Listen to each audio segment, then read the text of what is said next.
Ayun ang labasan guys kasi kukunin ko yung aso na pinag-groom ko dito guys.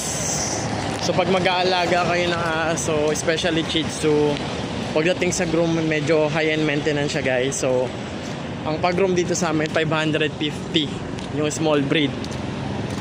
So mas mahal syempre kapag mas malalaking breed.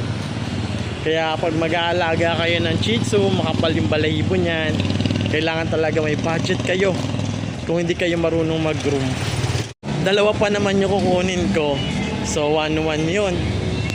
Huy! Andito na tayo sa labasan sa Hakobe guys. Kunin natin yung asong pinag-groom dito kay Hakobe.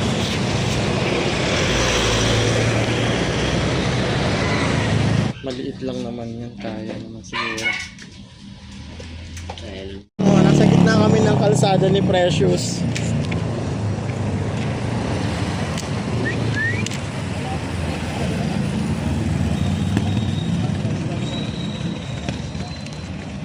Mami Princess. Pina-summer cut ko na rin. Uwi pa lang kami doon. Layo-layong lakaran pa ang lalakarin namin. Di ba no, Precious? Precious. Ay, ito pala si ano, Precious. Ayan, malaki na.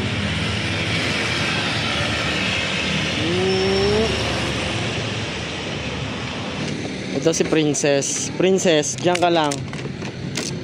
Hanggang doon pa kami maglalakad. Hinga muna kami maglakad kasi kapagod. Naligo ka naman.